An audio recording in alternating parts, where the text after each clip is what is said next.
What's up, guys, and welcome back to Face the Movies. And if you're new around here, I am the host of this channel, GC. Welcome to another episode of Cinema Rewind. And for today's episode, we are taking you back to 2002 to revisit 28 Days Later. And man, I am so excited for this episode. I mean, honestly, I get excited for every episode. I mean, I get to hang out with the boys and just talk about some of our most favorite iconic movies. With this one, it's a little 50-50. I think the room is a little bit divided. Maybe not for us, but I've seen for the community and for the reviews. Some people adore the movie, love the movie. I mean, they praise it, and then others are just like, I couldn't even see what the hell was going on. But yeah, let's get started. And I want to go ahead and introduce my co-host, my buddies. You've already seen these guys. I mean, they're regulars on here now. And I'm just going to go ahead and start with the first one on. And let's see here. No. And I'm just messing around here, guys, with I kind of saw a little bit of... No, that's not the one. Let's go ahead and bring this guy out here. Steven from After Hours Video. What's happening, guys? What's up, dude? I'm ready to talk some 28 Days Later, talk about the rage virus. Hell yeah, man. Dude, I was trying to give you guys like a cool little intro music. And I thought you were going to do like the audience clapping for each dude, one. I wish, I got to figure out a way to add stuff like that on here, man. I mean, we'll see if the free version even lets me, but yeah, I wanted to give Steven an awesome introduction. This dude, thanks, I mean, man. Super stoked to be here. Dude, you've become a regular on here, brother, and like I love hosting these episodes with you. Like, dude, it is always a blast. You always come well prepared, and your captions, it's like, dude, your captions are so damn you're like the modern Shakespeare of cinema captions. Man, not even my wife tells me that. So thanks, Jason. Dude, hell yeah, man. And dude, before we bring Jordan on here, go ahead and let everybody know where they could find you, man. Some stuff that you're working on. Yeah, so you guys can find me at After Hours Video. So I'm on YouTube, TikTok, Instagram, you name it. And then I'm also a co-host on Beyond the Blood podcast. It's under Someone's Favorite Productions. And we just actually recently released an episode, our Camp Slasher special with Christian from Planet CHH and Garrett from Born to Be Rad. So that was like a really, really special episode to put together. And yeah, hopefully you guys get a chance to check that out. And go check out our other episodes of Cinema Rewind. Dude, it's so damn exciting, man. And I mean, what two powerhouses you guys had on there at the same time. I haven't had a chance to check out the episode, but I plan on it. And I'll add the link into the description of this live afterwards. So whoever rewatches it and you guys want to listen to that episode or check out any other awesome episodes that they have. I mean, guys, please jump on that. And now we're going to go ahead and bring in the bad boy of YouTube. Some say that he is the master of review videos. I cannot disagree with that. I think the dude is fantastic. And we're going to go ahead and bring on Jordan from the Movie Den. What's up, dude? What's up? Master of reviews. I don't know about that. Yeah. I was just telling you that. Dude, man. Look at the way he sets up these intros. Dude, you know what it is, man? Like I've seen all these options and stuff, and I was like, man, you know what? We're all here to have fun. I'm sure people are gonna enjoy kind of like the goofing off, and the intros will just get more and more wild and random. But dude, Jordan, thank you so much, dude, for joining once again, brother. And man. Dude, I when you said yes right off the bat, like for this one as well, it's like, you know what? And then we have you for I know what you did last summer next week. I was like, dude, like, is this a holy trinity here of the live streams? The holy trinity. It's something. I'll tell you that. For dude, sure. And before we get started, man, go ahead and let everybody know, dude, what you're working on, where to find you, like anything.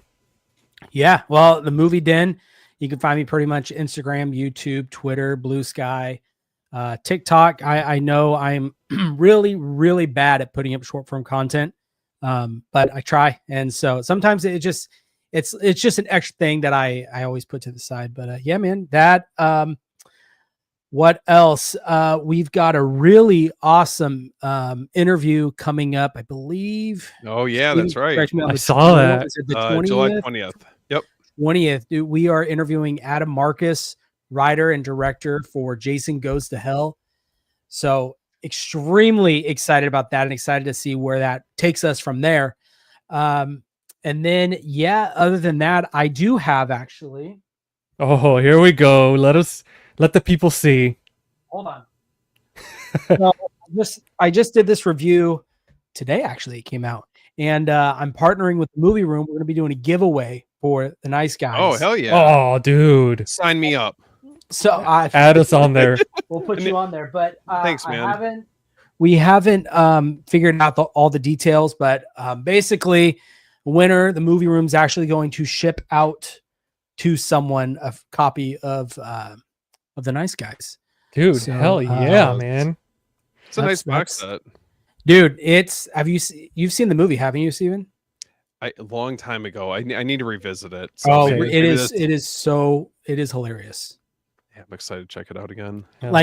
Have you seen Fall Guy at all? I did. Yeah. Yep. What did you think of that?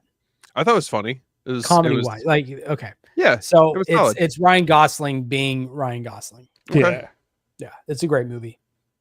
Dude, he's got the comedic chops, man. Like the guy will make a straight face and deliver something, and it still finds a way to make it funny. I don't know if you guys seen the SNL skits that he always breaks every time. Yeah. And it's funny. There's a shot in The Nice Guys I caught, and there's a scene where they throw a body over to get rid of it, and it lands on a dinner party table. And there's a scene, he turns around to run. If you catch at the right second, he is grinning from ear to ear. It's hilarious. Oh, dude, that is freaking awesome. I got to rewatch it, man. Like I saw it, I think last year, and I remember loving it. Loving it, but absolutely got to check it out, man. Yeah. No, it's a great movie. Steven? Hardback book, all that fun stuff. What's up, dude? What's up, buddy? And we got someone else here. Let's say Alexander J. You guys are regulars on here too. I always see you guys in the comments and stuff. Thank you so much for jumping on, man. Joining in. Resharing stuff for us. Like, I mean, you guys are just awesome, man. Yeah. Their Phil's making that such yeah, dude, Ryan Gosling's amazing. I mean, he goes from that to Drive. I mean, just his ability to go, switch over like genres. It's great. Yeah, dude. And speaking of switching over, guys, 28 days later, like, holy hell! Like I know, Steven, Jordan, did you rewatch it this week or? Yeah. Okay, so that reminds me. I gotta send you I gotta send you an invoice for $3.99 because I don't own it and I had to rent it. So be on the lookout for that. GC, if you need me to float you the money, I got you. I got a cease and desist letter for you. So cease and desist. Oh no! All right. So earlier in the intro, shut down. So earlier when I made that statement of the room not being divided here, it sounds like it might be divided after all. Financially. So, yeah. Look, I need that $3.99 back. I got too much stuff coming in. No, man, those rentals are getting steep. $3.99, man. Next, and I've seen some for like $8.99, $7.99. I was like, at that point, like, I might as well buy it. Well, I was thinking, like, how much was it back in? I can't remember for the life of me. Like a Hollywood Video, and which is where I had a Hollywood Video growing up where I lived. We didn't have Blockbuster, but Hollywood Video. Look at that, dude. Yes. So how much was the rental for Hollywood Video? Does anyone remember? It maybe like $3 maybe, like for a new release. It's like maybe $3-4. Okay. Yeah. But not for a movie that came out in 2002. Yeah. Not only that, but you at least got to keep it for the weekend, and instead of once you start it, so like on Apple TV, when you start it, so you have 30 days to watch it, but once you start it, you have 48 hours to finish it. Yeah. That's sometimes it's not enough time, dude. God forbid you have an emergency or your internet goes out or something, and then you're just kind of like, that's happened to me where it's like the next, like if I fall asleep halfway through the movie, the next day I'm like, if I don't watch this movie, I'm gonna have to pay another freaking $3.99 or whatever. And yeah, but guys, so this episode, man, like I was so excited, if for whoever's watching and is not too familiar with this movie, this is I don't know if I want to call it a zombie movie, but it's definitely something pretty much there. And this is, again, 28 Days Later, came out in 2002, director Danny Boyle. And if you're familiar with that name, or if you're not, some of his films are, again, 28 Days Later, 28 Weeks Later, his most recent 28 Years Later, Sunshine, Train Spotting, Train Spotting 2, The Beach, 127 Hours, and Slumdog Millionaire, just to name a few. This movie has a pretty star-studded cast. I mean, you have Cillian Murphy, which this guy Oppenheimer, and I mean he's been in Sunshine, so he's worked with Danny Boyle before. You have Christopher Eccleston, Brandon Gleeson, and Naomi Harris. All these actors are very repeat offenders when it comes to being on Danny Boyle's films. And for a movie that was filmed on an iPhone with a budget of 8 million USD, I mean, man, it's such an interesting film just because of Steven, if I'm not wrong on this, it was the first movie ever filmed on an iPhone, right? Or a type of device like that. Well, I know that like the background on how like some of the production was set up. I mean, Danny Boyle, I think, had to get pretty creative with some of the filming, like the some of the opening scenes where Cillian Murphy is wandering throughout London. Like he really had to, I think if I recall correctly, he had to have like these really attractive girls go out in the street and basically distract people away from coming in that specific area where they were filming to buy them some time. And when I found out about that, it's just I would have had no clue because it looks like for the film itself, it's looks pretty impressive for a film that I feel like was one of his earlier works outside of like Train Spotting's the other one I think of from his earlier stuff. So, and it's interesting that you brought that up about like having to get creative because there's that opening scene alone when he's wandering around the streets. They actually had to film that so early in the morning before the city actually got started. And they have to do certain sections at a time. And when you see all the garbage and everything, it's pretty much just like set it up that way, film, and move on immediately. And again, for a city like that, that's extremely populated and, during like a work week, I mean, it was very phenomenal what they were able to do with the type of budget that they had. I believe for this film, I believe it was shot mostly on digital film. So the Canon XL1 was used to give it like more of that gritty, realistic look to it. But I know that he utilized multiple iPhones, I believe, like for certain shots in 28 years later, if I recall correctly. Yeah. And actually somebody here, Alexander J, was saying that I don't think so. Tangerine was a film entirely shot on. Okay, so when I was saying earlier about it, so it seems like Tangerine was, which Jordan, you got that one recently, right? Is that the one with that cool slip? No, it's the second sight one. It's okay. It's a Sean Baker film, so same guy who did Anora. It's one of his really early films, and it's all the whole film is shot on an iPhone. Dude, it's incredible the stuff that they're doing these days with especially the technology behind these phones and these cameras. I mean, to get creative like that, even seeing behind the scenes of 28 years later, I mean, dude, like it's really inspiring how they're kind of giving just the average person like ourselves the ability to become a filmmaker with just the device that you have in your pocket. But guys, so I'm gonna go through a few quick comments here, and then because I do want to get your guys' take on when you like pretty much where you were when you first saw it, like the type of format that was on. And let's see here, Alexander J was saying, I miss Fridays at Blockbuster with my dad. Oh man, don't remind me. That's so cool. It's very nostalgic, dude. We need that back. Oh man, we gotta all take a flight together. I forgot, I think it's in Oregon. To go check. Yeah, man, that would be, imagine like a Cinema Rewind episode there live. Oh my god. Well, they actually is that where they rent it out as like an Airbnb? They do. Yeah, okay, they do. Right they do an overnight. I have to agree. I'm a big space movies type of guy, and Sunshine to me absolutely was phenomenal. Very poetic and beautifully shot. I know a lot of people don't care for it, and I do know the Bluray is I think it's an out of print, or it's a very hard one to find. Like it's a little pricey if I'm not mistaken. I really like Train Spotting. That and 28 Days Later. I love those movies so much. Dude, I've never seen Train Spotting, man. If I did, I would like it. Yeah, okay, I'm gonna check that one out, man. And that's a Criterion sale. Oh, I know. Don't you tempt me. I have a $5 Barnes and Noble credit. But guys, so I'm gonna, and when I'll start with you, Steven, and we'll go around the horn. I mean, it's just us three, but so, dude, when this movie came out, did you see it when it first came out, or was this like a little bit later? Like, It was. I remember hearing about how crazy of like a different take on. I wouldn't even consider it really zombies, but more of like the infected, right? yeah, So this, if I recall correctly, was right before that big wave of zombie films and that interest in Zack Snyder's Dawn of the Dead amongst other zombie films that were coming out around that time. But yeah, I remember hearing about this through word of mouth, and I just remember hearing like people, like friends of mine were talking about just how crazy this movie was.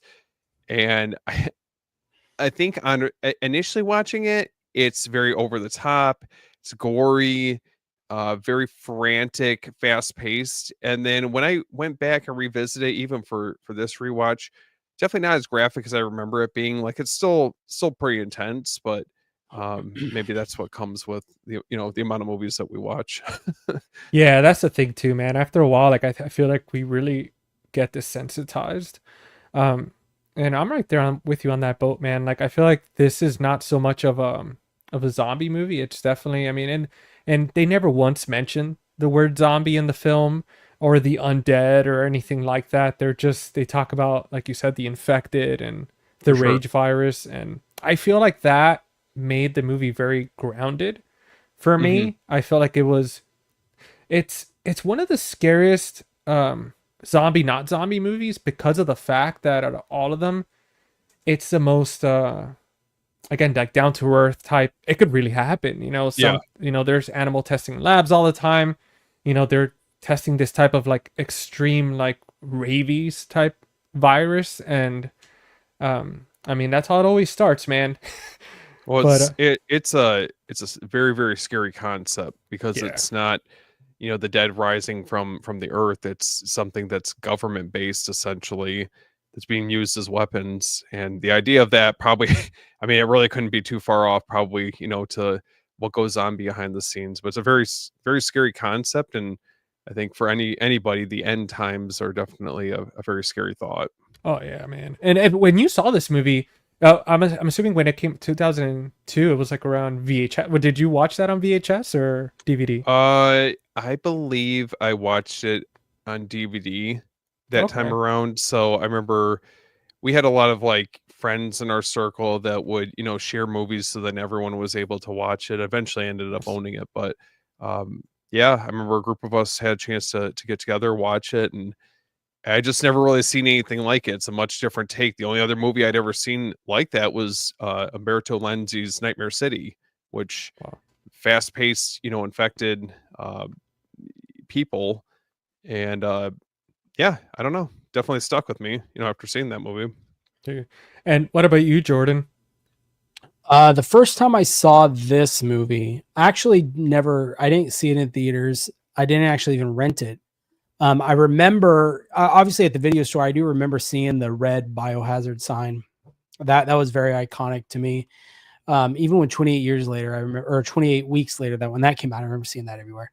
Actually, the first time I saw this movie, funny enough, was Netflix years ago. Hmm. And I put it on, and I didn't even make it right to where Jim is starting to wander the streets. I was like, this looks like crap. I'm not watching this movie. This is stupid. Turn it off.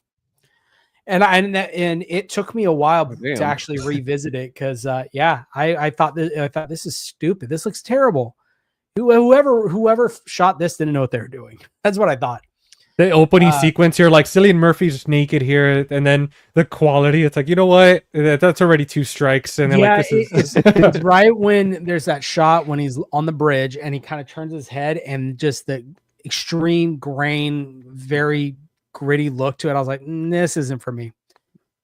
Obviously, I feel different now, but at the time, that was my very first experience with 28 Days Later. And what how do you, because I you saying that was your experience like then and then watching it now, Mhm. are you still like Is it a movie that you would add to your collection at some point, or you're kind of like, it's okay? No, I would. I really enjoy it. I actually, and we'll just rip the Band-Aid off now. I prefer 28 weeks later over 28 Okay. days.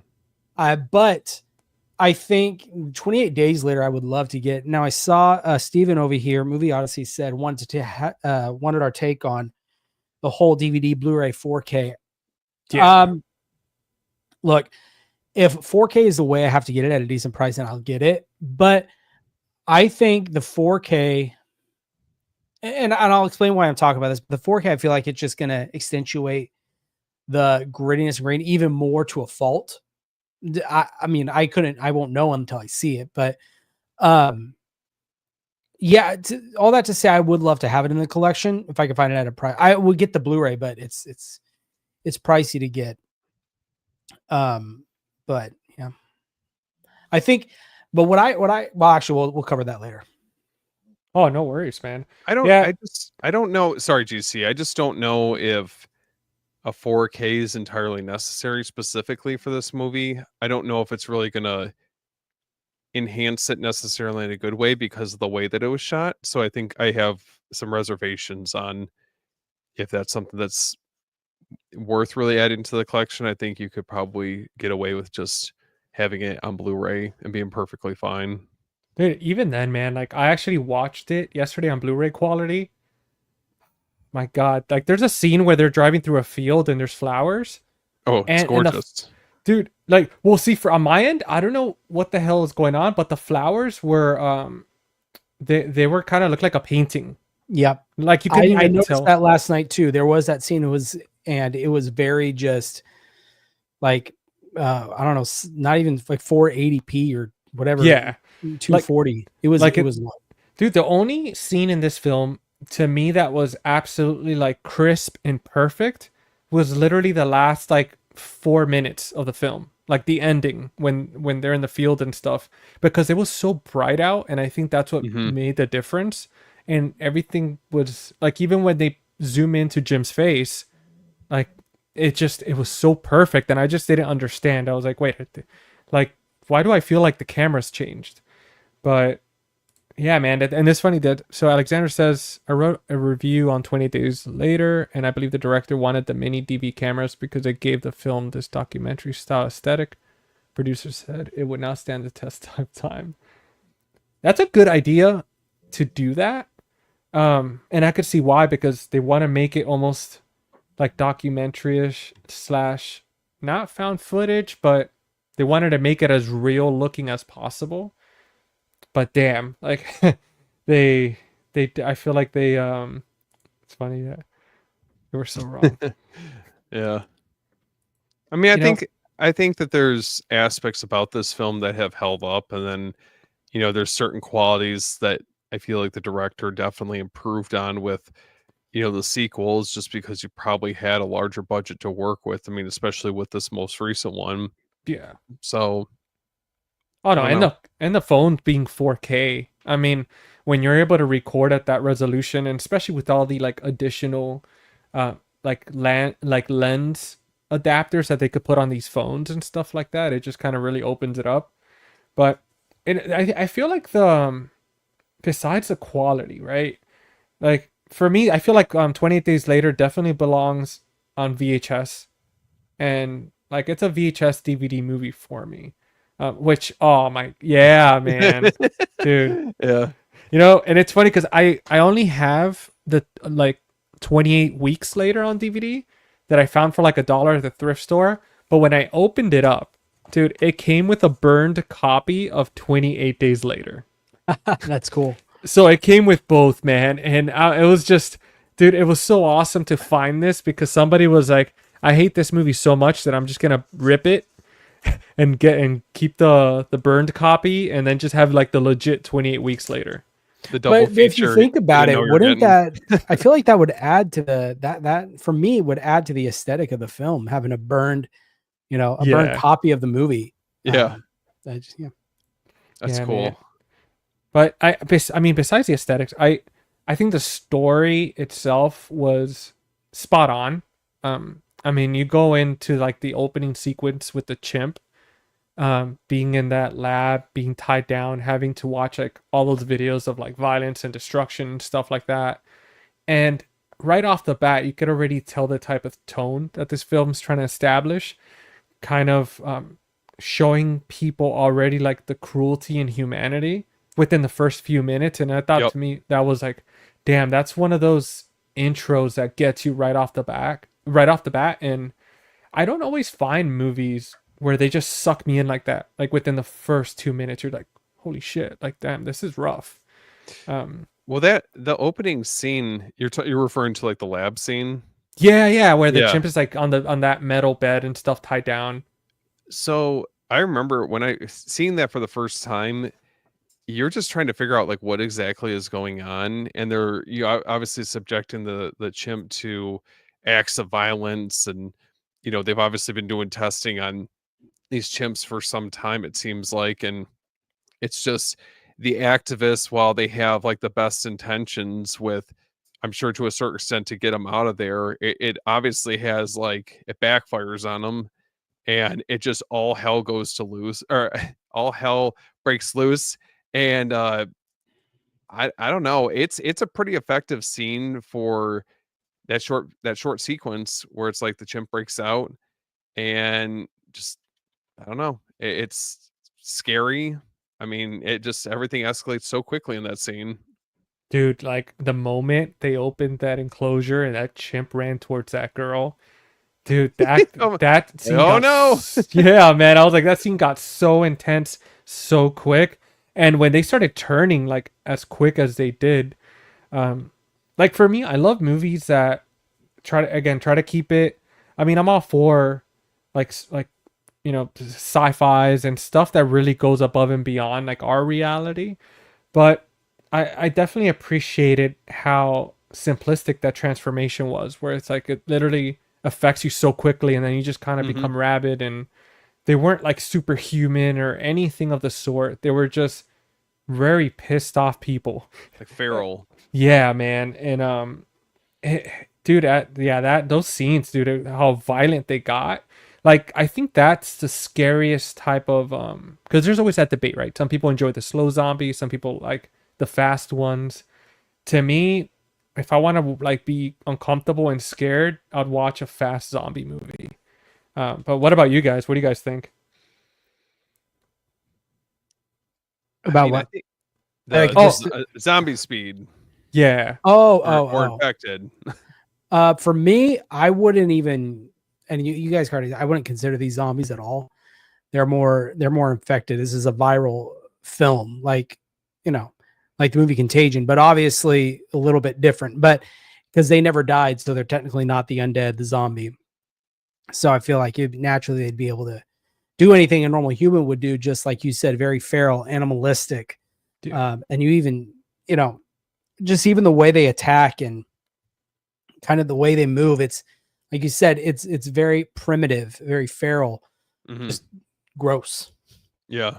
Well, they're when they're like attacking someone, it's like they're spitting up like blood, Oh yeah, and man. vile, and it's it's like, I don't know. I mean, it's a little bit more straightforward with your more traditional style zombies, with like within the Romero trilogy, or other similar films. But yeah, I mean, I think the idea of, whether it's infected or zombies, anything that's very like fast paced, able to run, I think that the idea of that is just terrifying.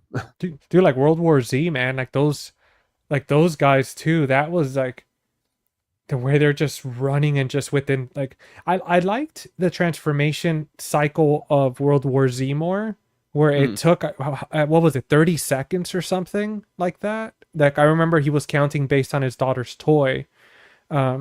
But I think it was like somewhere around there.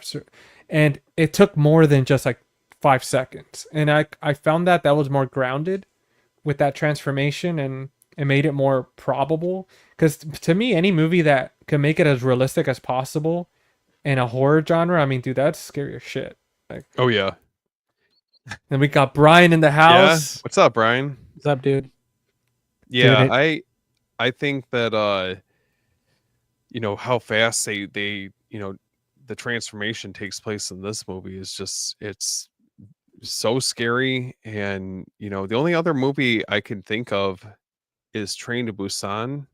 Did you guys see that Oh, film? Yeah, that's like another one where it's just very fast paced, frantic, chaotic. That's what this film feels like. so zombies.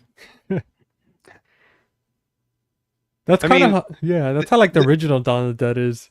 yeah, I mean they're effective for what they are, but Yeah. I remember the Walking Dead comic around the time that was getting pretty big when this film was getting released. So you had a lot of that early momentum building that kind of cultural zeitgeist of interest in these movies. So it's cool to see what came of it afterwards. Obviously, Dawn of the Dead, I think it's definitely carved out its own audience that way. It's funny they bring up The Walking Dead because the intro to this movie is almost exactly like The Walking Dead. Well, Rick wakes up in the hospital Yep. and he's like wandering around, and it felt like it was almost frame for frame. But what I completely forgot to do was look up to see if when the Walking Dead first came out. That was was it like 2010, 2009? Yeah, dude, 2000 October 31st, 2010. Yeah. Like, so the Jeez, even that's the been wow. even the comic came out in 2003, so it would have taken place a year later. So maybe there was some influence there. dude, yeah, that's what I'm thinking because I mean again, if you watch that show, like, dude, I mean, besides Rick not laying there naked for the first few minutes and kind of like sitting there and standing there confused and stuff, which to me I don't understand. Like, I never understood that part because I don't know. I've been to hospitals a few times. I'm not sure about you guys. I think we've all had our fair share of going in and getting a checkup or something, but you're never like, they never keep you like just laying there naked. What do you mean, GC? You don't wake up just naked after a checkup? Clearly, you've never been to those hospitals. Yeah, you ever been to a London hospital? It's a little bit different. Dude, it reminds me of that scene from Final Destination with the kid at the dentist where he's like, "Hey, if I wake up with my pants undone, we're not paying." Yeah, it is kind of it's a very jarring scene. You're obviously, for his character, for Cillian Murphy, he's left in a very vulnerable state, to wake up and you legitimately have no clue what's going on. I mean, that's definitely got to be a very startling idea to wake up and have no clue that basically the end of the world happened in a way. Oh yeah, no, I just imagine too, like, you're watching the movie, you completely forget. I know I did, and it's like your girlfriend walks in, like right in that scene, and they're like, "What the hell are you watching? Why is that dude naked in that?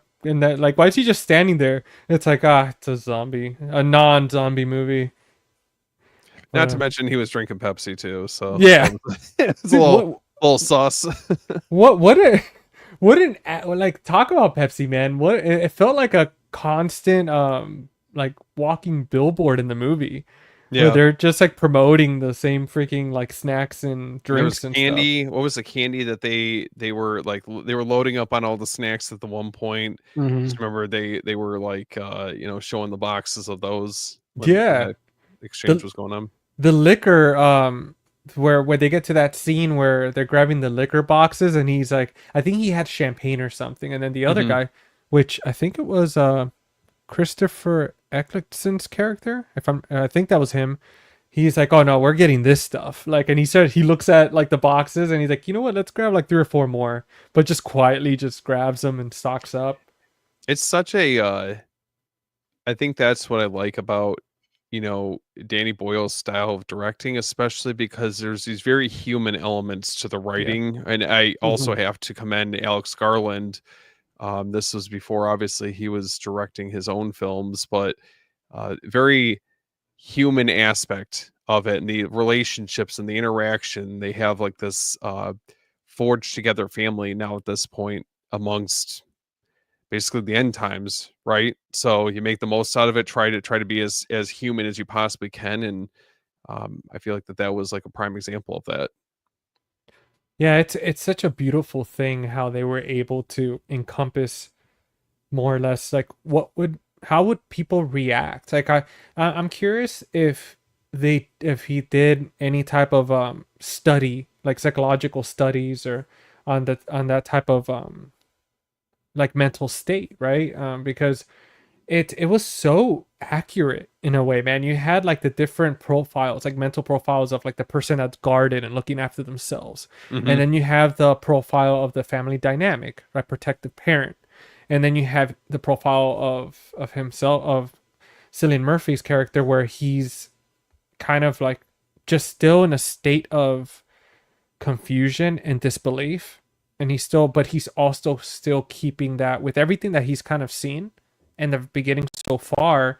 He's still keeping that we still have to help each other and be kind, and he just it's almost like that innocence of, and you see his character evolve from the beginning where he's hesitant and he's very sweet and naive and like let's just help each other, like even that moment where in the beginning where he meets the father and daughter, and the father and the daughter, they're like so welcoming and so hospitable, and the guy offers them like that drink, like Hmm. that green drink with I think was absinthe, or I don't know if it was, because it was just I remember seeing it green and I was like, oh, like is he giving him Yeah. absinthe? Like are they gonna be hallucinating and stuff?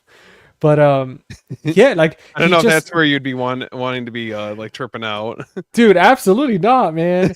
And I'll tell you, man, Yeah. like that scene where he just takes it and he goes to drink it, and the girl, which is played by Naomi Harris, she just looks at him, gives him a look, and as she's getting the shot as well, because you could tell that she's already not trusting of anybody. Hmm. So she, Oh, in she's her very mind, hardened. yeah. So in her mind, she's like, that might be poisoned, laced. These guys might be cannibals and desperate. Like who knows?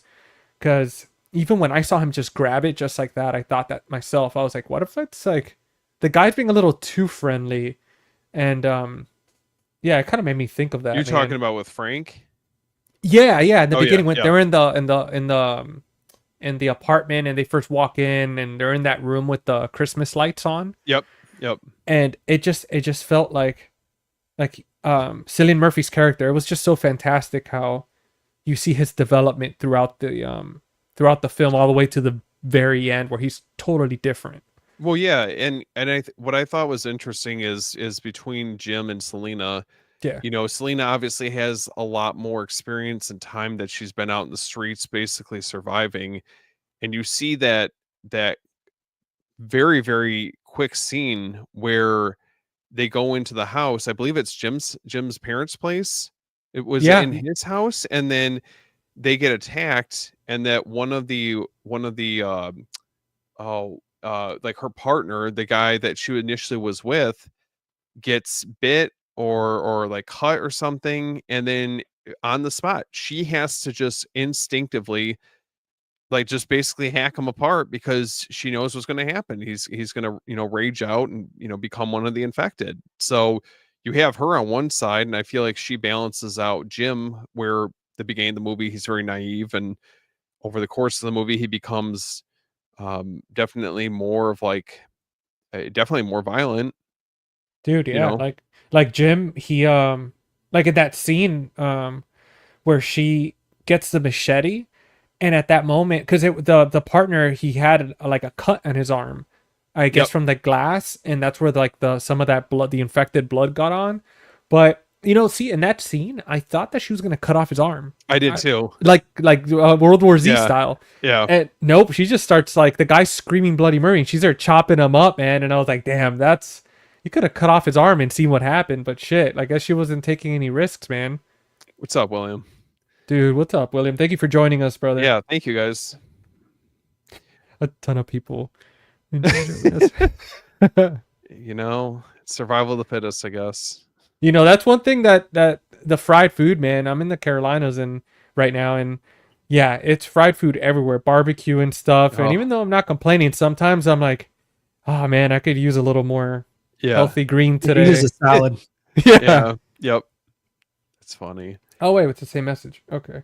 No, I think that those early scenes and again, it's like the dynamic between Jim and or between Jim and Selena is definitely fleshed out. And once they bring Frank and Hannah into the situation, Frank and Hannah, father-daughter duo, and they symbolize that hope and that human connection, so I feel like collectively all four of them really balance each other out in a way that, again, kind of creates like this Frankenstein family in a way, during the end times. But um I don't know. It's definitely a very thought-provoking movie, that's for sure.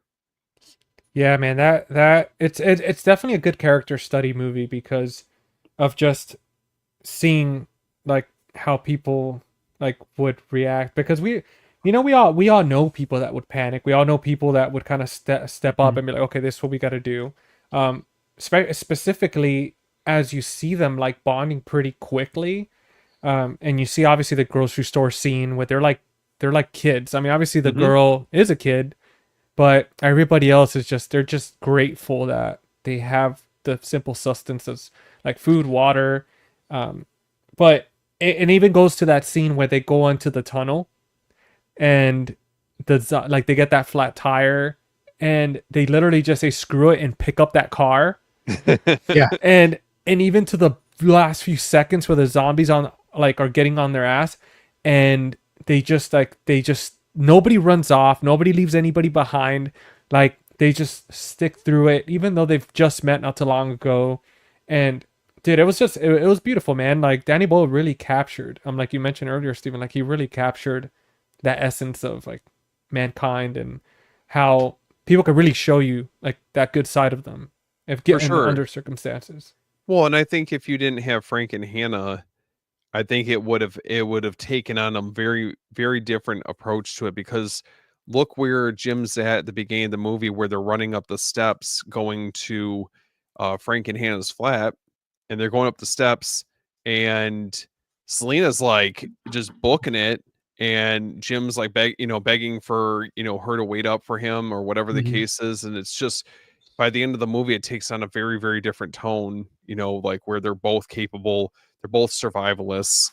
But yeah, I mean, it's definitely there does feel like that there are some moments in that movie which I guess Day of the Dead was an influence on this film, where I could see that even Yeah. the grocery shopping scene felt like it could have been a scene that took place in Dawn of the Dead. I mean, they do like the shopping, um like the little like shopping scene where they're just, for a moment they feel human again. Yeah, that's one of the scenes I really thought about when I saw that scene. It took me right back to the mall, Yeah. in Dawn of the Dead when they're in that department store. But I think also, we talk about the main, core family. They each are kind of each their own character that form this one complete unit.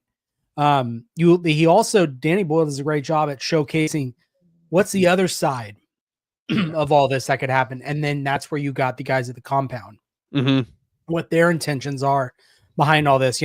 He really wants to lure in women to keep the morale up for his guys. Yep. He does a real good job that there's also those other people out there that will take advantage of any kind of situation they have. And I find it interesting. I like to see how these individuals were pre this pandemic that took place. How did they how were they before this happened? Were they this harsh? Were they just this everyday guy that went to a 9-to-5 job, clocked in, clocked out, family man that just kind of twisted there at the end? Who knows? Yeah, it makes you wonder, especially once you start bringing in the idea of them seeking, or they get the distress call, or like the the beacon basically from the military, and that's essentially what's motivating them to get all the way out to where they end up like close to the compound. But what I think is interesting, I mean, Jordan does make a good point. Maybe these military individuals were either, maybe the environment changed how they were as people as a result of desperation, and obviously not having unfortunately it seems like there's a lack of women in that part. But that's definitely something that either out of desperation they became like that, or I don't know. He makes a good point. Maybe they were like that beforehand.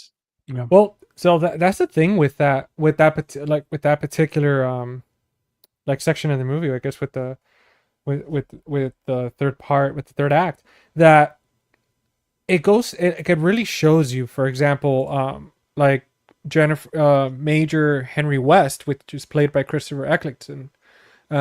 He There's moments where when he tells Jim like what the plan was, and he tells him, hey, like, we're luring the women to keep the morale, like you said, Stephen, and then you see the look in his face where it's almost like showing, like saying, I don't want to do this, but I have to keep everybody in line.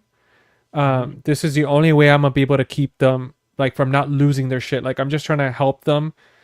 Like, in his mind, he was trying to do the right thing, knowing that it's like that saying, the way to hell is paved with good intention. And that's exactly, yeah, man. And that's what was happening there. I mean, I think that inherently people, I mean, for one, it's like the Darwin theory of evolution, right? Where people are a product of or people, animals, things are a product of their environment. Some of these guys already had that maliciousness in them, and it was just brought out by an extreme situation. Just like we could argue alcohol, money. You know, some people have a ton of money and they donate and they do what they can to help others, but then some other people start off like it's good, and then they have a ton of money, and then you just see them really like unravel.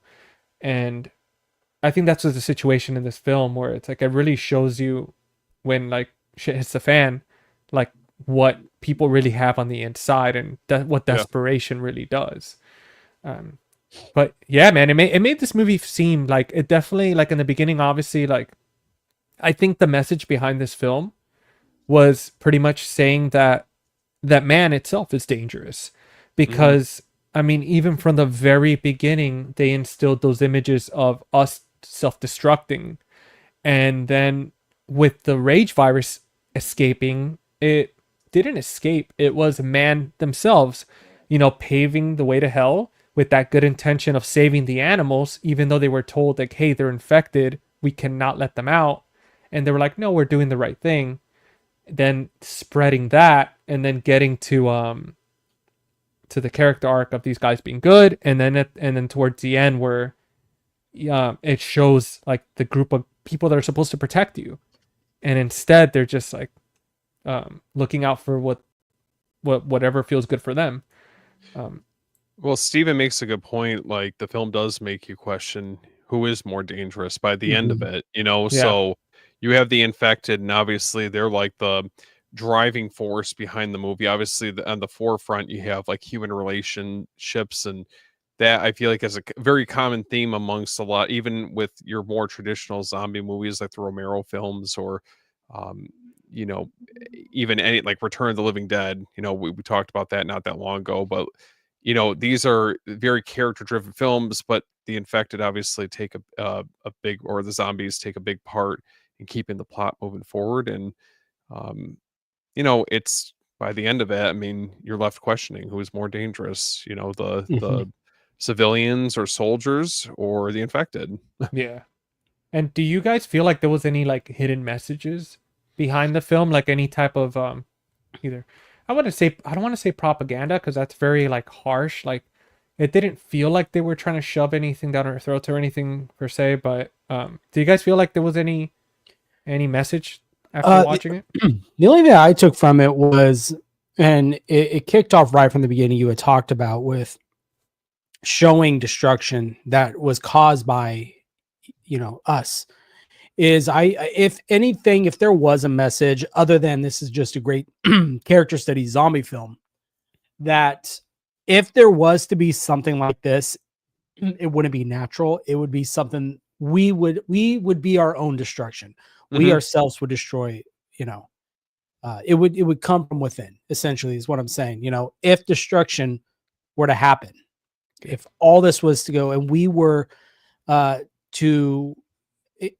if we were to live in a world like that, it was something that we caused ourselves. Oh, absolutely. Well, it's like a societal collapse, Mhm. essentially. What's the ripple effect that has on a wide array of different people? You know, I mean, obviously some, you know, like I think back to Jim's parents. I mean, talk about a gut-wrenching scene where Right. they assumed, right? I think that they were assuming that he had either not wasn't waking up from a coma, or like maybe that he had died. And didn't they basically did a suicide pact, essentially? Well, it seemed that way because they wrote that letter, said like, "We're going to sleep, don't wake up." They basically told him like, you Yeah. know, Which it's even worse because he did, you know. So now you're faced with not only like the gut-wrenching loss of your parents, but now, you know, again, it's the isolation. You're all alone at that point. um Mhm. I think that there's some interesting parallels with animal testing.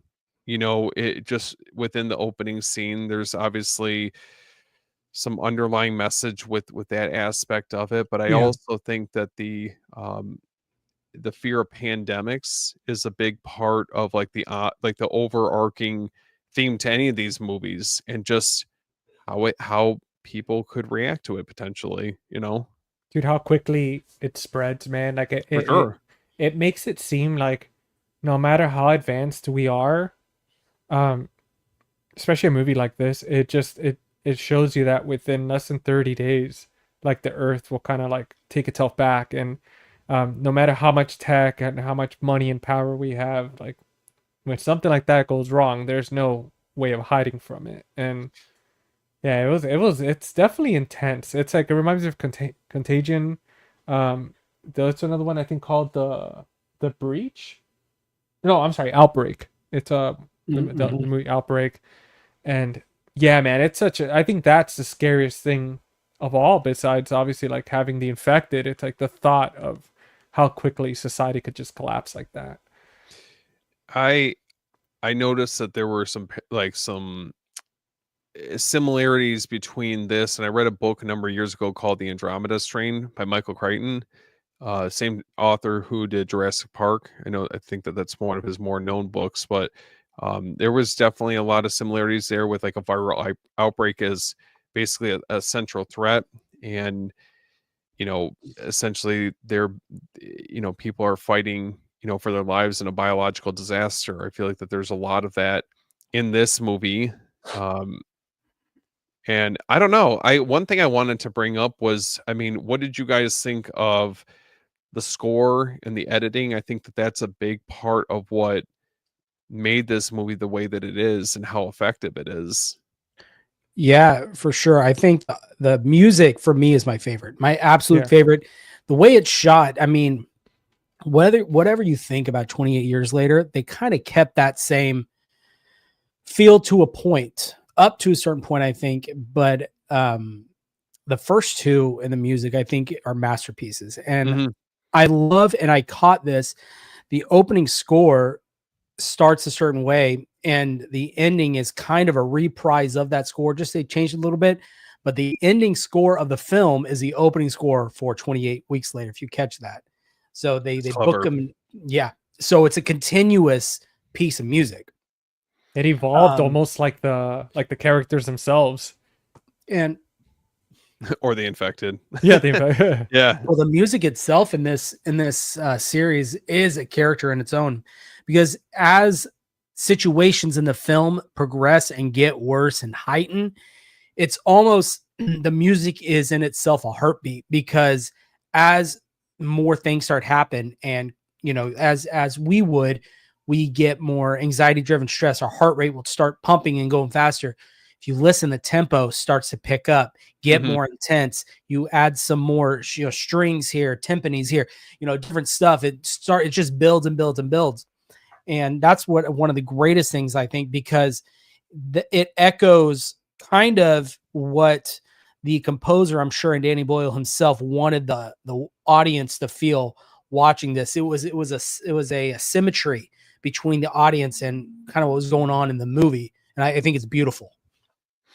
Yeah, I felt like the score from John Murphy did a very, very effective job at really kind of touching on what Jordan was saying. I mean, he definitely knows the moments to really ascend with the score, and it heightens those specific sequences. Um, one scene that I feel like we haven't had a chance to talk about it is the scene once they get to the compound and what happens with Frank. They've obviously built this camaraderie amongst each other, and it gets to a point where I think Frank starts becoming a little bit more desperate. Feels like Yeah. they're running out of options essentially, and that faith is beginning to dwindle, and kind of in his frustration becomes infected, and it happens like that. It's so scary because he knows what's about to happen, and so he starts protecting his daughter, or tries to get her away, and she's trying to figure out what's going on. And it's like you see how quickly they have to respond to it, but I can't imagine. It's one thing when Jim has to see the Selena's like partner get basically hacked to pieces. I mean, he's seen it firsthand what has to happen. Now they're in a situation where they have to do it with someone they've become friends with. Yeah. No, and it's like, dude, that seems heart wrenching, man. Because I mean, obviously the music doesn't make it any easier. The score, right? And I did want to say, well, for you were asking earlier, our thoughts on it. Like it's haunting, right? And that scene in particular, where he realizes the second it goes in his eye, like that droplet of blood, he's like, I have moments, and he decides to let his daughter know, like give her his final words before he starts to turn. And man, I mean, the cinematography with that scene, the way he's killed, the way he starts to turn, I feel like out of all the times in the film where people turned, his was more elongated. Mm-hmm. Like it felt like it was seconds, like it was even like an extra 10 seconds, but it felt like forever. Like we're kind of watching a friend suffer and turn before our eyes, compared to other people with them 2 seconds they're like, oh, rabid. And it was sad, man. It was definitely sad, but they really captured like the cinematography. I feel like they really built out the world. Yeah. How every time they were outside somewhere, they just showed you the vast emptiness. And I think he was very trying to emphasize with the cinematography how quickly humankind could be eradicated by something, about just a simple act as opening a cage for a chimpanzee. Well, yeah. And even with like once I mean, I know his frustration, I felt like, stemmed from them thinking that there was nothing there, or there was no military there that was going to be able to, like, take him in and be able to provide protection.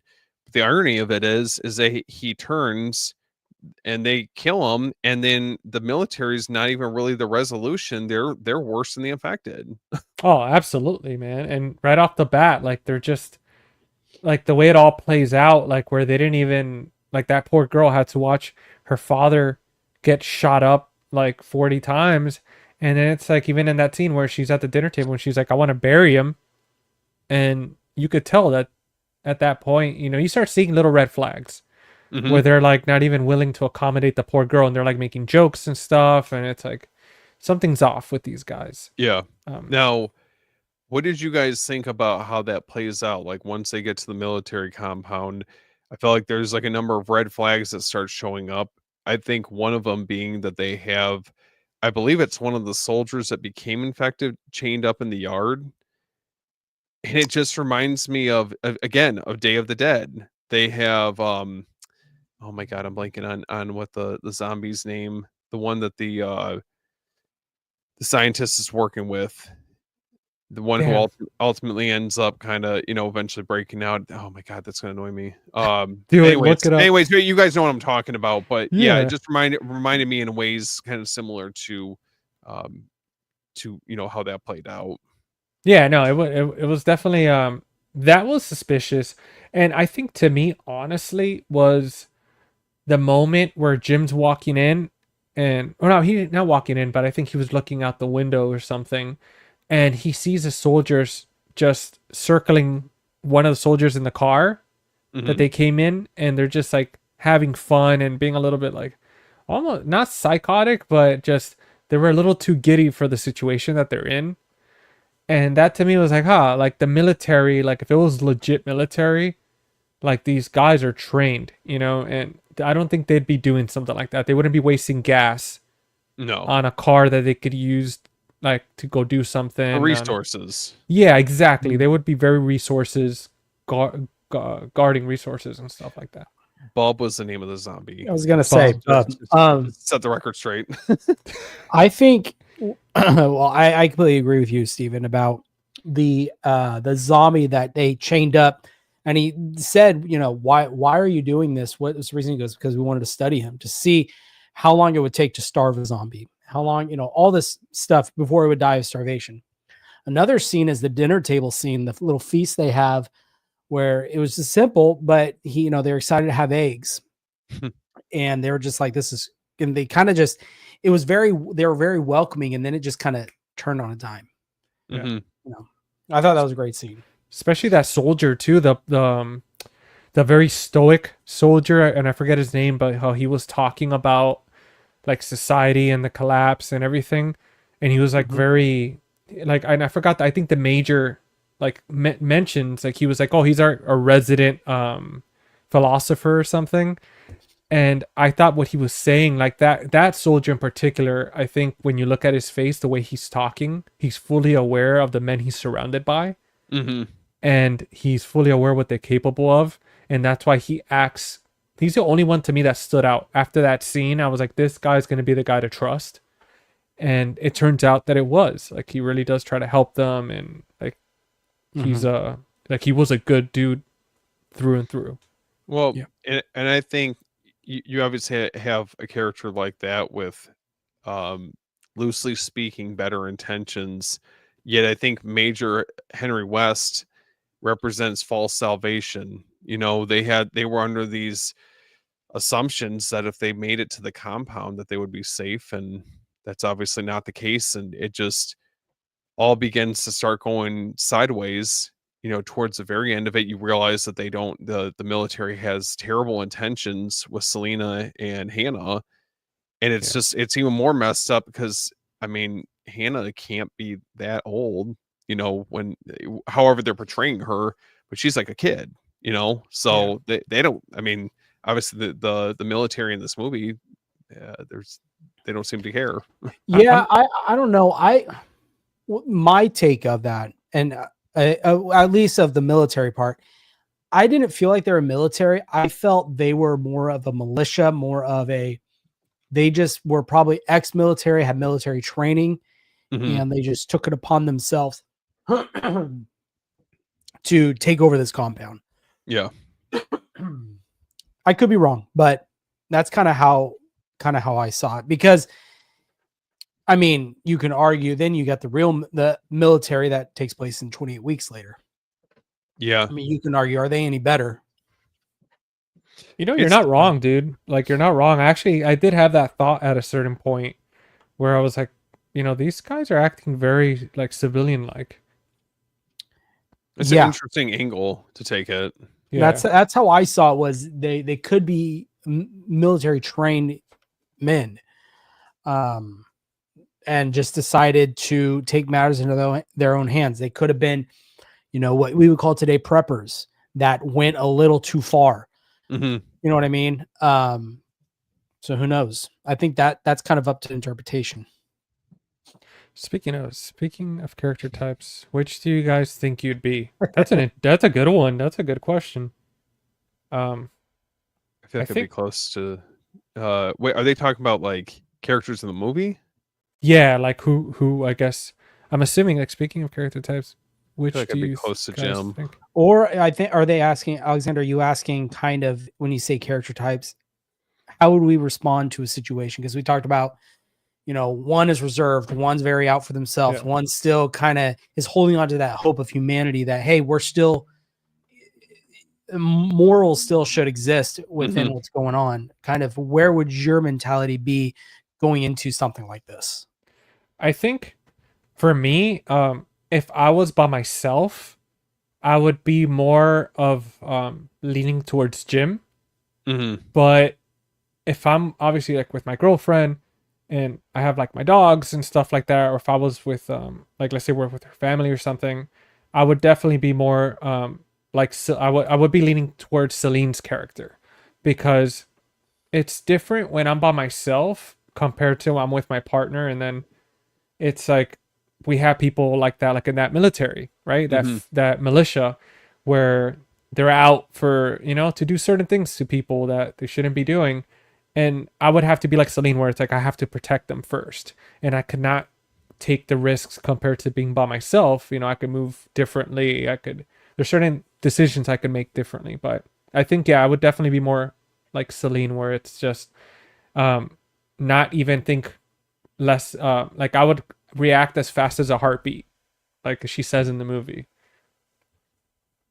Yeah, that's tough, because I think over time, I think for any of us, you would probably become more like Selena by the end, just because it's forcing us to be in these tough situations where you have to take care of your loved ones, and obviously look out for yourself and your safety. But I just hope nobody out there is ending up like the military. That's all I can say.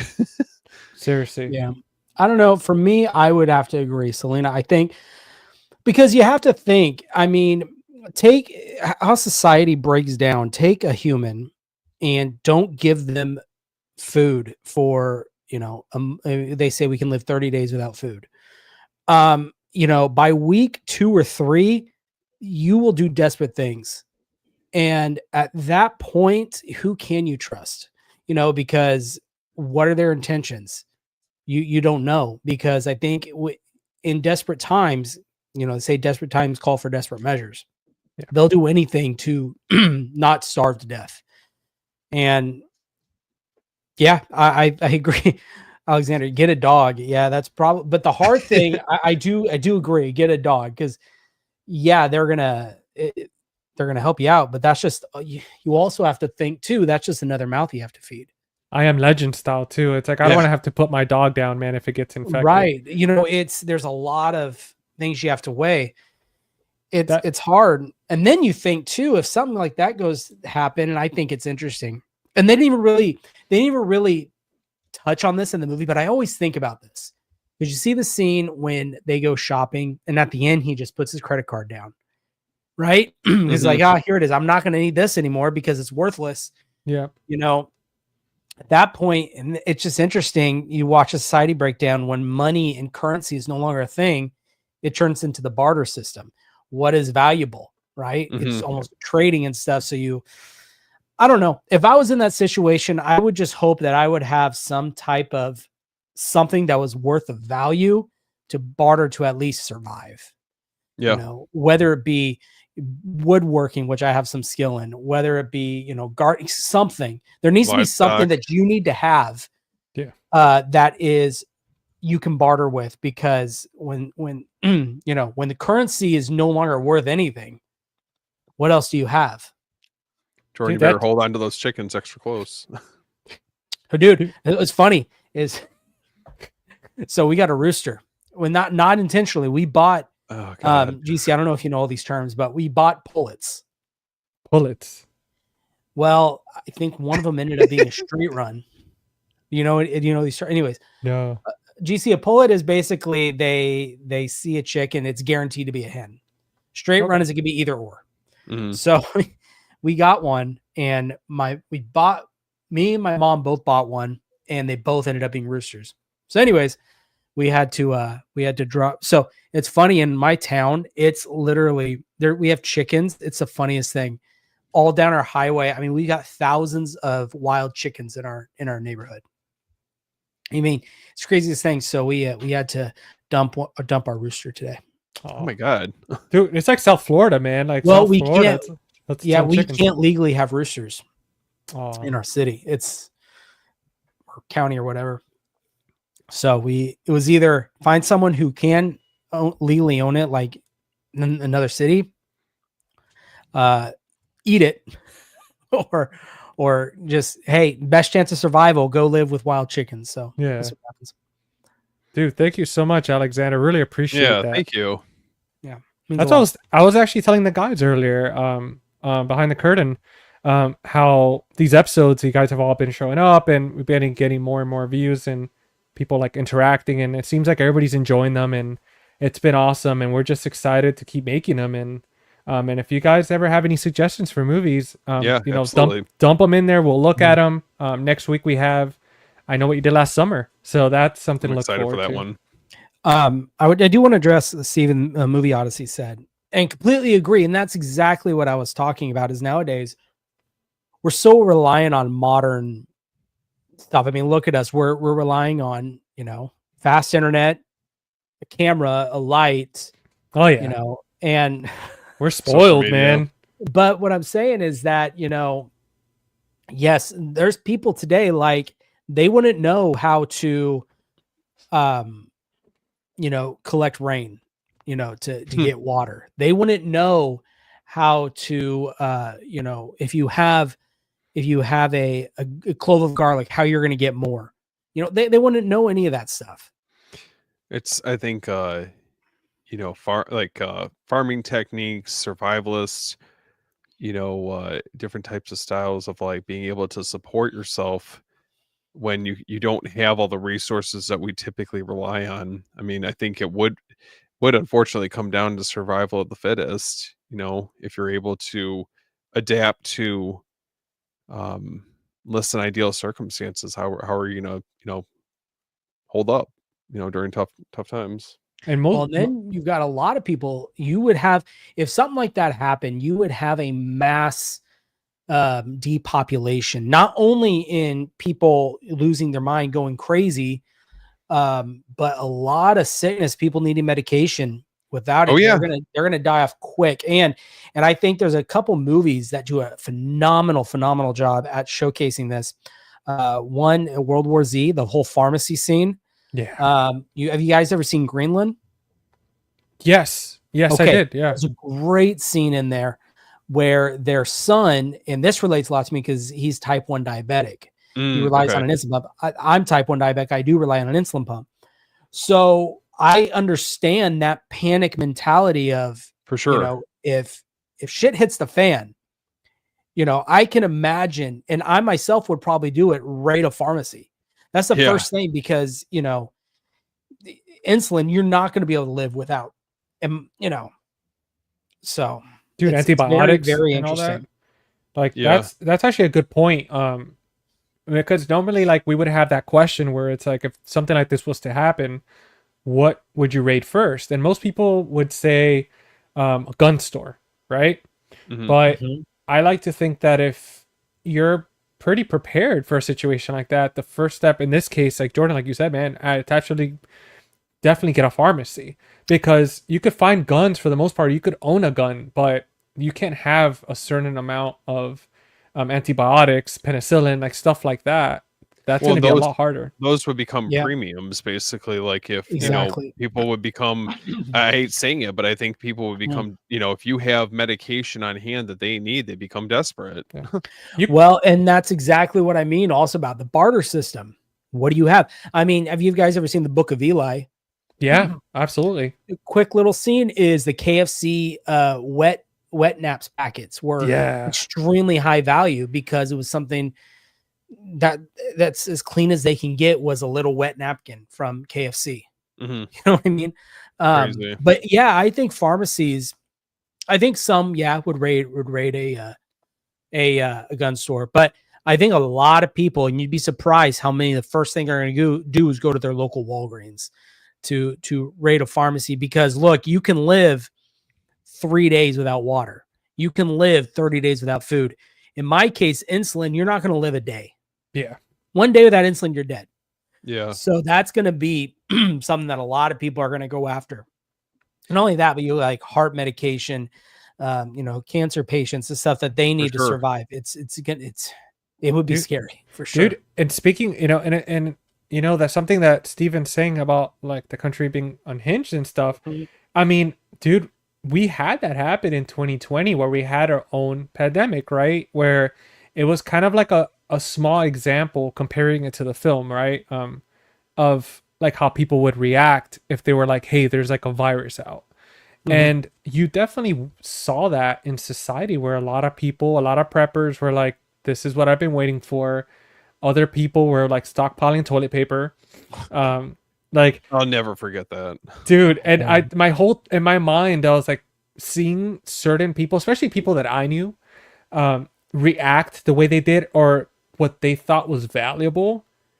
And again, like something like toilet paper compared to actual like food or clean water or medicine. And it was just like, man, like these are the people that I know, unfortunately, in my heart, people that I know that like I don't think they would survive long because they don't know how to hunt, they don't know how to have chickens, they don't know how to do all these things. It's a panic is what it is. Yeah. And I think human society in general are great panickers, you know, and that's going to be that's what's going to happen. Is you're going to have a lot of people that are going to panic right off the bat. They're not going to be able to take a step back and observe the situation. They're just going to go what first comes to their mind.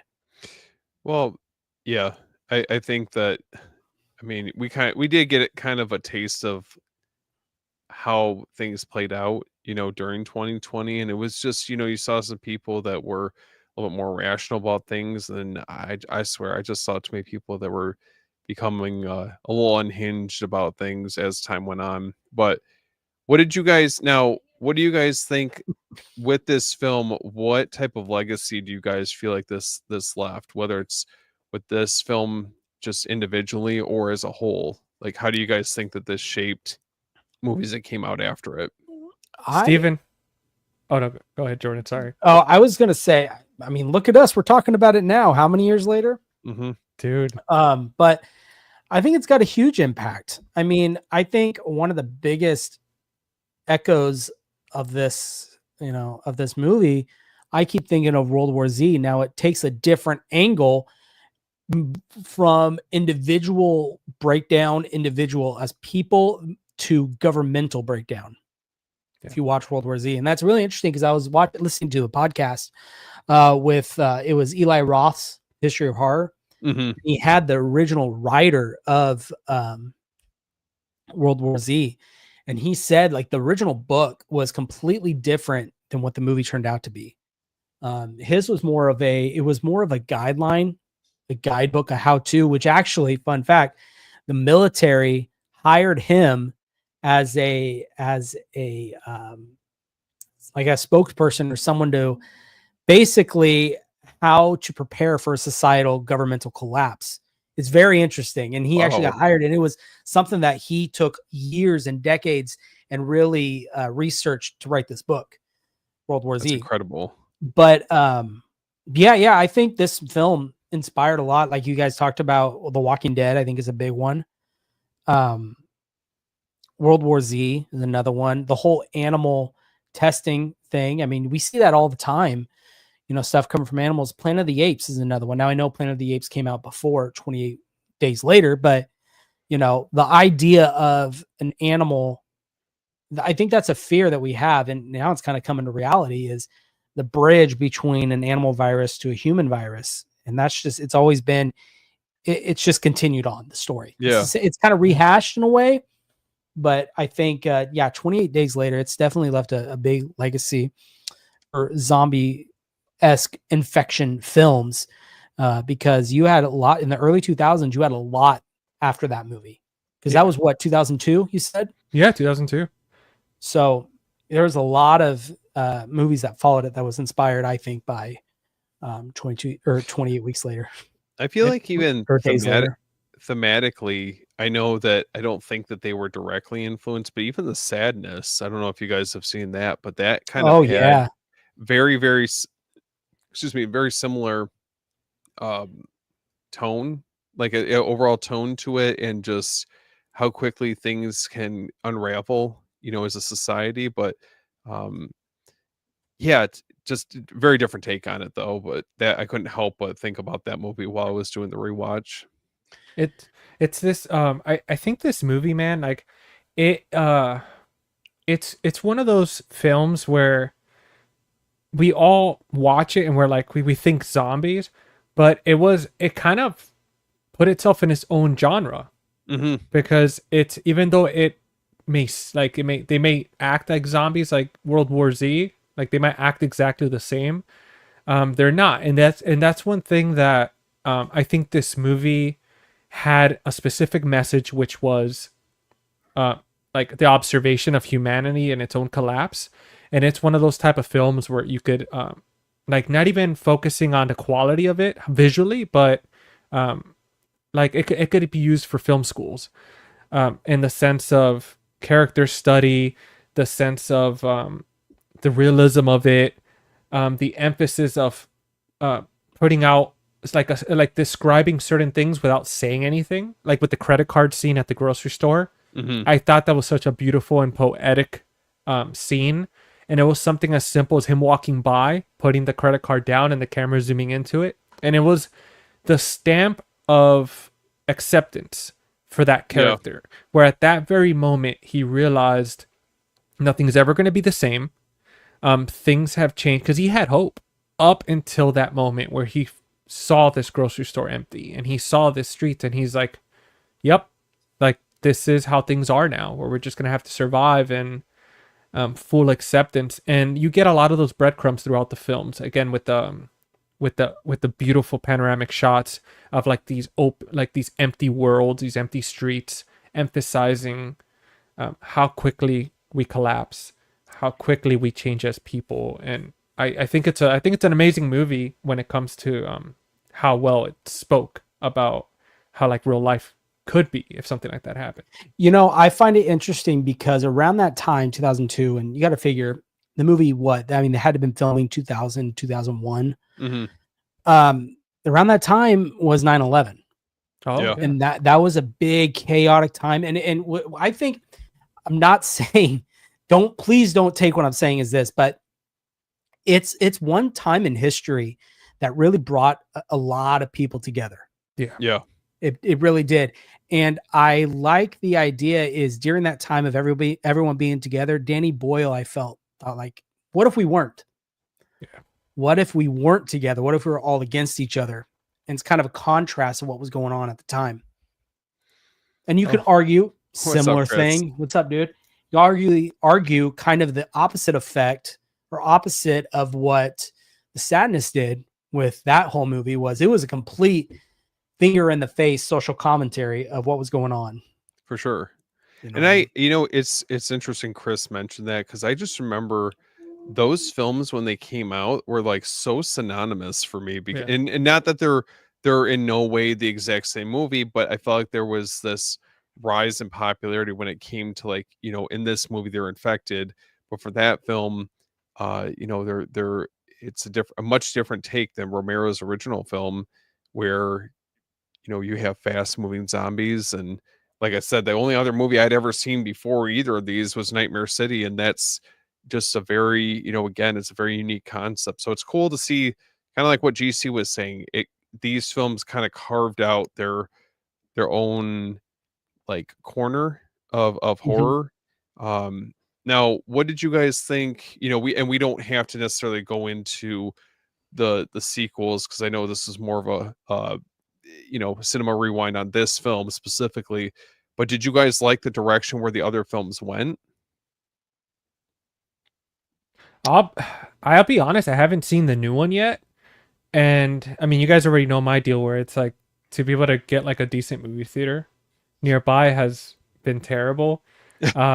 But so I haven't seen the new one yet, unfortunately. And then as for the second one, that's due for definitely a rewatch. I gotta rewind that one because I don't remember too much. I just remember, I think that he meets like an elderly couple or something.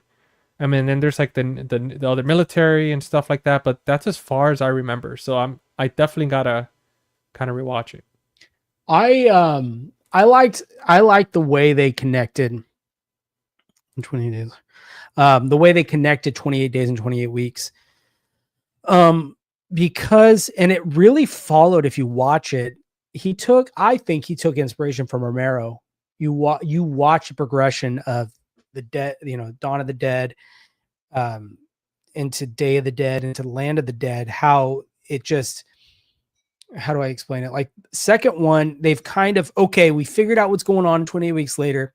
We know what's happening. We're going to start, the military gets brought back up. We have a compound. We have, finally we have a community of people that are living peacefully, but we have, borders around with military keeping everyone safe. I thought it was really good. Now, when you're going into the third, it's hard because I think there is a lot that needed to be said between 28 weeks and 28 years. And I think that's why it was so jarring for a lot of people to watch the movie. Now, I understand people's gripes of the 28 years later, but I try to think myself, you got to realize there's a lot that probably happened in between 28 weeks and 28 years. Personally, I think they should have had a bridge story. Mm-hmm. Maybe instead of doing 28 years, 28 months. I don't know. Absolutely. No, because there needed to be something of how do we going from 28 weeks later where we see Paris start to get infected and go crazy, where that was supposed to be, where they're supposed to go. Everything was clean. Then you see that happen to where now it's like everything's awful and we're living on an island now. Yeah, it was, I don't know. I do like 28 weeks later with kind of going off what Jordan was saying. I feel like it's a very interesting next stage in the infected and like how the world has changed as a result of what happened in the first film. But I agree. I feel like that one of the takeaways that I had from 28 years later was it just felt like there was such a large step from 28 weeks to that film. Mm-hmm. And I mean, society is much different at that point, and they're isolated on it's basically like a peninsula, right? Kind of, yeah. And it's just very, very different in tone. I don't know. It's weeks later after having a chance to see it, I still haven't really digested like how I feel about not only that film, but the direction of like what they're intending on doing going forward. Mm-hmm. But I think it made me appreciate just how good the first film was on rewatch, just Mm-hmm. because you could watch this on its own. And I think this movie is phenomenal, and definitely felt like it was a little ahead of its time, compared to everything that came after it. I wanted to address something. Yeah, that's true. Mm-hmm. A lot of people had problems on 28 years later with the alpha zombie. Kind of, he was this superhuman creature, I guess is the way to put it. But think about it. You research it, because this is, we talked about this earlier. I know we keep saying zombies, but technically, in my opinion, these aren't zombies. These are infected. Yeah. Mm-hmm. Because they don't die. It is something that's transferred between human to human. If you look at virology, viruses mutate and they change to survive. Yep. And that's kind of why I said there needed to be something in between weeks and years, because, at this point I'm just, who knows, but they could have found a way to self-contain the virus to where no one got sick and the virus wasn't spreading and they were starting to die off. And the virus needed to mutate itself to figure out a way to keep on spreading, because that's what a virus does. It could have became, and that may be why we got the result of the alpha zombie or alpha infected or whatever you want to call it. Isn't that in? Go ahead. Oh no, I was just gonna say I agree with what Jordan's saying. I just feel like that there's a story that I think I'm not one that I feel like everything needs to be over explained, but I think for where things started off with 28 years later, like there's a big chunk of time in between that we just don't really know what happened. And I think it would be helpful to have some sort of like, some film filling in that gap, I guess. It just seems like, what happened on that island, before all that went down. Well, yeah, I mean, we go from a society, and even 28 weeks later has somewhat of a normal society, the way they interact, their customs. And then you look at 28 years later, now they have tribal customs, right? They have a whole ceremony to go out and make your first kill with an infected. Sorry, GC. I don't know if you haven't seen the movie, have you? No, but it's okay. Well, It's I not. won't say I too don't think much. it's a spoiler, but it's No, but much it's different tone. interesting. You know, I want to know how we got to that point where this is a whole new way of thinking, a whole new norms. Yeah. You know, I mean, I get, there's going to be different norms when a big outbreak like that happens, but there has to be something. There's a societal shift to where they became more of a tribal type of people than, you know, your standard, you know, lack of a better word, an American group of people. You know what I mean? Man, I'll tell you what, the one takeaway I had after watching that movie was that alpha infected that they had in 28 years later reminded me so much of George Eastman from Anthropophagus. Just like the big hulking, like overpowering. I mean, he's not infected in Anthropophagus, but they shared a lot of the similarities with their stature and just how menacing they are. Well, Alexander, I agree, but that's kind of my point that I made with how a virus mutates and continues to change in the way it infects people and how it affects people and stuff. That's what I was meaning by that is, there. I mean, if the virus never changed, what you said would completely make sense. I would agree. And I really enjoy how and again, not seeing the new one or anything, but it did tick me off that they didn't keep it in the sequence of 28 months later. But also I love like the science behind it, right? Where it's virology, it's like you're saying, Jordan, it's true. It's like evolution, you know? And I mean, in that situation, the virus does have to evolve. I mean, we have that with the flu every year. We have with the common cold, where it just becomes different and different every year to adapt. And again, we go back to science, you know, to Darwin, to the theory of evolution. Everything's like broken down, and it's so fascinating how in this movie they never ever mention, at least that I recall, mention zombies or the undead. It's always just infected. It's always like, and it gets to the point where I can't wait to see a new one, to see that whole new world and stuff that they created 28 years later. But it's just the simple fact of something of like you become infected and that's it, you know. And it's just one of those things. It's not like other movies where they're like, oh, the dead came back, and there's no like scientific reason why they came back. Like, what's reanimating them? How is their body moving without blood pumping and stuff like that? Like, this is like legit. It's like, no, they're filled with rabies. Yeah. Well, I don't know. It was definitely a fun rewatch. Like, I was trying to get through 28 weeks later before we did this episode, and it just did not happen. I got about halfway through, so now I'm like super motivated to finish that one up. Dude, yeah, I mean, and that's the thing too, this film, like it has really good reviews, right? Like for IMDb, it has 7.5 out of 10, 87% Rotten Tomatoes, and 3.8 in Letterboxd. So it obviously, even though with the quality, you know, it still holds up. You know, people still really enjoy it. For you guys, especially you guys seeing the latest one, I'll probably bow out of this question just because I haven't seen the latest one, and I still have to rewatch the second one. But out of the three, which one's your favorite, or how would you rank them in order? You want to go ahead, go first, Steven? Yeah, I'd probably have to say, like, in the order that they came out, with this one being my favorite. Personally speaking, I think that this is my favorite. Maybe that's just nostalgia speaking as well, but this one I've always had the most affinity for, even after seeing the newest one.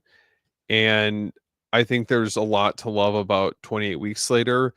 I just don't find myself going back and rewatching that as frequently. And I think it's a little too early for me to like really, you know, plant my flag on where I'm at on 20 years later. I just felt like tonally, it felt very, very different compared to the other two films. And I think I need a little bit more time to digest it, as well as see what that next step looks like with the Bone Temple Mm. follow up. What about you, Jordan? Well, I mean, I said it earlier. My favorite's the second one, personally. It would go 2, 1, and 3. Okay.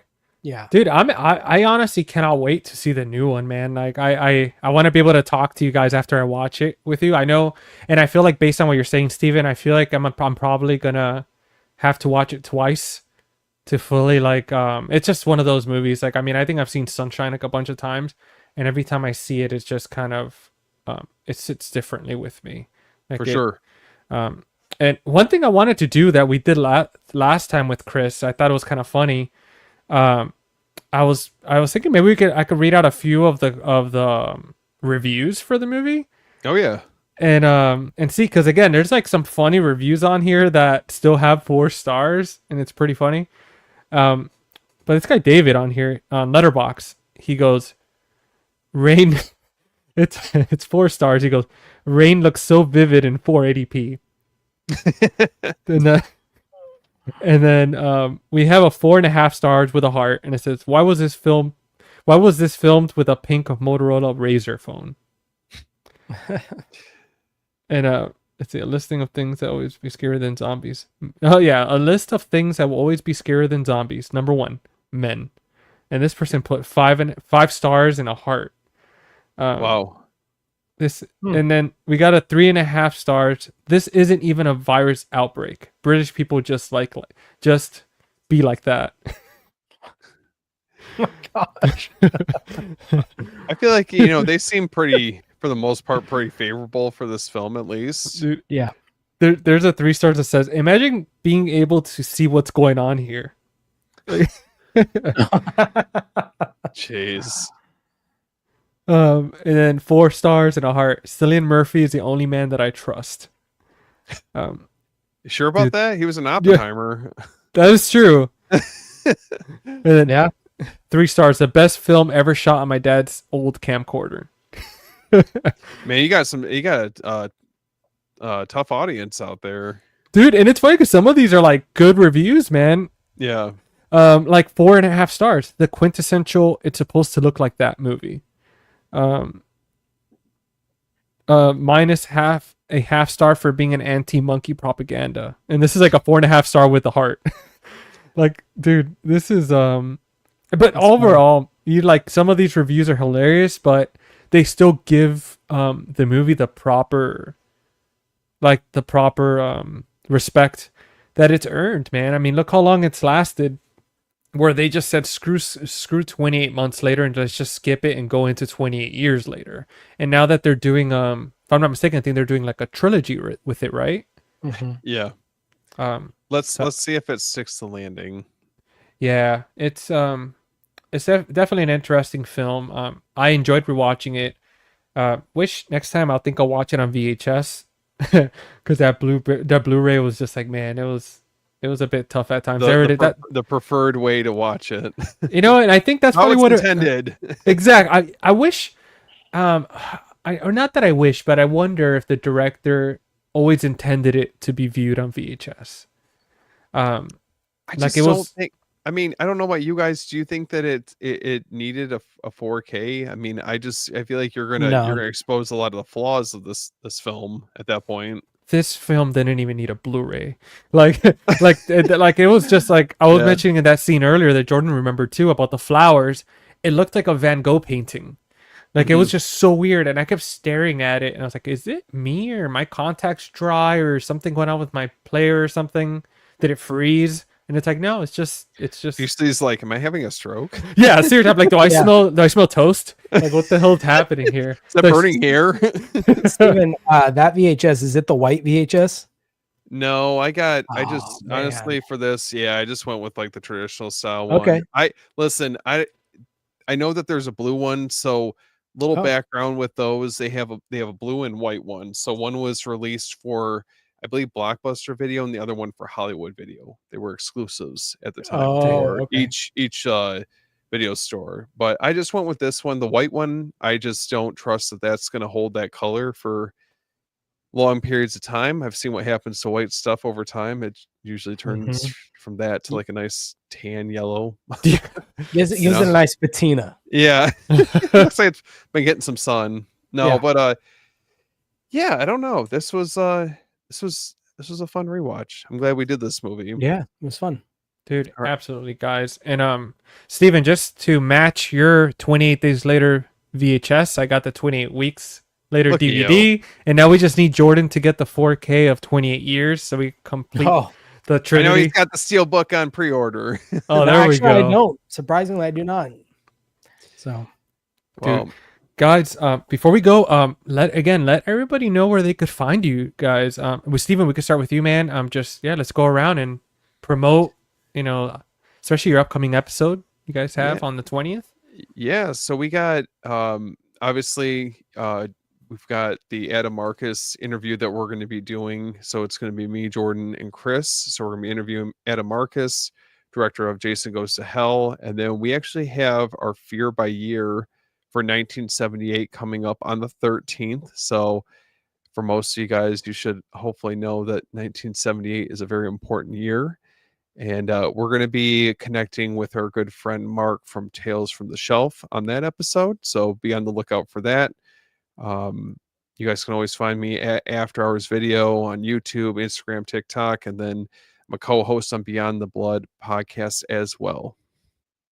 Dude, you're a busy man, Steven. You're just crushing it. Dude, what about you, Jordan? Let the lovely people know where they could find you. Yeah. Same YouTube, Instagram, TikTok. What else? Twitter, Blue Sky. Yeah, all that. I feel like we're collectively all friends. We're like our biggest fans on there. What else? I mean, Steven kind of, took the wind out of myself. No, I'm just kidding. Sorry, man. No, you're good. Yeah. Excited. Yeah. No. We have the Fear by Year for 1978. And then the interview with Adam Marcus is coming up. But I think that's pretty much the big things that we have planned right now. I mean, of course, we're going to be doing every year, so we'll have more guests. GC, we need to get you on one. That'd be great. I love that, guys. Let's see what else. I kind of talked about it earlier, where I'm planning a giveaway with the movie room. So details come for that. It's going to be for the Nice Guys, the limited edition second sight release. But that's really, guys, really about it. Movie Den 10 at the movie room. Make sure to go use Jordan's code. And as for me, I mean, obviously you're on here watching, so hopefully you're subscribed. If you're not, please go ahead and subscribe, like, follow, comment. You can find me on YouTube at Face the Movies, on Instagram as well, on X, formerly known as Twitter, and have a podcast, Friday Night Fright Night, which is on Spotify and Apple Podcasts, so you could join me on there. Guys, especially like everybody that showed up and is watching this live, to anybody that's watching the recording, we appreciate the love and support. And I mean, again, guys, make sure to comment. Let us know of any of your favorite movies that you'd love for us to talk about. I mean, these episodes are not just for us to hang out and kind of like geek out and go back in time to like awesome movies, but also just to hang out with you guys and talk like this in an awesome forum where we could just discuss not just the movie, but sometimes go in depth, like what we did with the psychology behind it, like the messages behind it, not just movie, but it's kind of like a lifestyle. And before we go, I do want to leave you with one beautiful quote that Alexander actually highlighted here. And it says, "So if you wake up one morning and it's a particularly beautiful day, you'll know we made it." And that's from the movie Sunshine. Highly recommend it. I mean, personally, I love that movie. Check it out. If you hate it, watch it one more time. And if it still sucks, I'm sorry. But damn, at least you gave it a fair shake. Yeah. But yeah, and Alexander, thank you so much for that. Really appreciate it. Thank you. You're always on here, and again, it really is. It's always a fun time. But GC, I'm gonna be looking over my shoulder for the fisherman. Dude, episode next week. Yeah, next week, guys. If you didn't hear it already, we're gonna be doing same time, different day, Tuesday next week at 9 p.m. Eastern time. We're going to be doing a cinema rewind of I Know What You Did Last Summer to celebrate the new release that's coming out that week. So please join us, spread the word. It's going to be a ton of fun. I think with each episode, it's always fun and exciting, but you never know where they're going to lead. Like what type of conversations are going to break up, what type of movie recommendations. So, and then thank you so much, Steven. Dude, congrats on that awesome video that you posted yesterday and nice and job, the new man. one. Yeah. Dude, so awesome, man. So make sure to follow. Thanks for hanging out with us, everyone. Yeah, guys. Well, have a good night, and yeah, we'll see you in the next one, guys. See you on the next one, See you guys. guys.